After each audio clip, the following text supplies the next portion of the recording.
ಜಮೀರ್ ಇಲ್ಲದ ಸರ್ಕಾರವೇ ಅಲ್ಲ. ಹಾಸನದಲ್ಲಿ ಸ್ಫೋಟಕ ಭವಿಷ್ಯವನ್ನ ನುಡಿದಿದ್ದಾರೆ ಕೋಡಿ ಶ್ರೀಗಳು. ಜಮೀರ್ ಇದ್ರೆ ಮಾತ್ರ ಸರ್ಕಾರ ಅಂತ ಹೇಳಿ ಸ್ವಾಮೀಜಿ ಹೇಳಿಕೆಯನ್ನ ಕೊಟ್ಟಿದ್ದಾರೆ. ಅಂದ್ರೆ ಭವಿಷ್ಯವನ್ನ ನುಡಿಯುವಂತಹ ಕೆಲಸವನ್ನ ಮಾಡಿದ್ದಾರೆ. ಜಮೀರ್ ಅಹಮದ್ ಖಾನ್ ಅವರು ಮತ್ತೆ ಸಚಿವರಾಗ್ತಾರೆ, ಶಿವಲಿಂಗೇಗೌಡರಿಗೂ ಸಿಗುತ್ತೆ ಮಂತ್ರಿ ಸ್ಥಾನ ಅನ್ನುವಂತಹ ಭವಿಷ್ಯವನ್ನ ನುಡಿದಿದ್ದಾರೆ. ಕೋಡಿ ಮಠದ ಶ್ರೀ ಶಿವಾನಂದ ಶಿವಯೋಗಿ ರಾಜೇಂದ್ರ ಸ್ವಾಮೀಜಿ ಹೇಳಿಕೆಯನ್ನ ಕೊಟ್ಟಿದ್ದಾರೆ. ಭವಿಷ್ಯವನ್ನ ನುಡಿದಿರುವಂತದ್ದು ಸ್ವಾಮೀಜಿಯವರು. ರಾಜಕೀಯದಲ್ಲಿ ಯಾವುದೇ ವಿಚಾರಕ್ಕೆ ಸಂಬಂಧಪಟ್ಟಂತೆ ಇಷ್ಟು ದಿನಗಳ ಕಾಲ ಅವರು ಭವಿಷ್ಯವನ್ನ ನುಡಿತಾ ಇದ್ರು, ಅದು ಇವತ್ತಿಗೂ ಕೂಡ ಮುಂದುವರೆದುಕೊಳ್ತಾ ಹೋಗ್ತಾ ಇದೆ.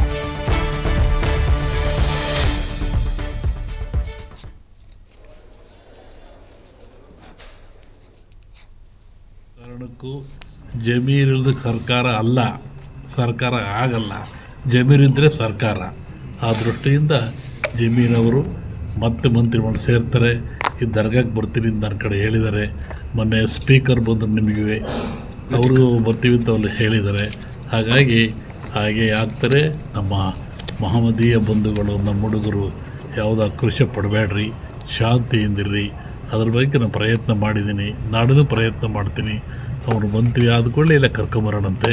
ಶಿವಲಿಂಗೇಗೌಡರು ಇಬ್ಬರಿಗೂ ನಮ್ಮ ಮಸೀದಿ ಒಳಗೆ ನಮ್ಮ ಮಠದಲ್ಲಿ ಸನ್ಮಾನ ಮಾಡೋಣ. ಜಮೀರಿಲ್ಲ ಸರ್ಕಾರ ಅಲ್ಲ, ಜಮೀನಿದ್ರೆ ಸರ್ಕಾರ. ಆ ದೃಷ್ಟಿಯಿಂದ ಅವನು ಸೇರ್ತಾನೆ, ಗಾಬರಿ ಆಗೋದು ಬೇಡ. ಅದಕ್ಕೆ ಭಗವಂತನ ಕೃಪೆ ಇದೆ, ಅವನು ಮಾಡಿರ್ತಕ್ಕಂಥ ಸೇವೆ ಇದೆ, ಕೆಲಸ ಇದೆ. ಜಾತ್ಯತೀತವಾಗಿ ಆತ ದುಡಿದಿದ್ದಾರೆ. ಅವರಿಗೆ ನಾವೆಲ್ಲ ಬೆಂಬಲ ಕೊಡೋಣ. ಅವರಿಗೆ ರಾಜ್ಯದ ಮಂತ್ರಿ ನೋಡೋದನ್ನ ಕಣ್ಣಾರೆ ನೋಡಿ ಸಂತೋಷ ಪಡೋಣ ಅಂತೇಳಿ ನಿಮ್ಮೆಲ್ಲರಿಗೂ ಶಾಂತಿಯಿಂದಿರಿ, ಯಾವುದಕ್ಕೂ ಹೆಚ್ಚಿನ ಆಕ್ರೋಶ ಪಡಬೇಡ್ರಿ.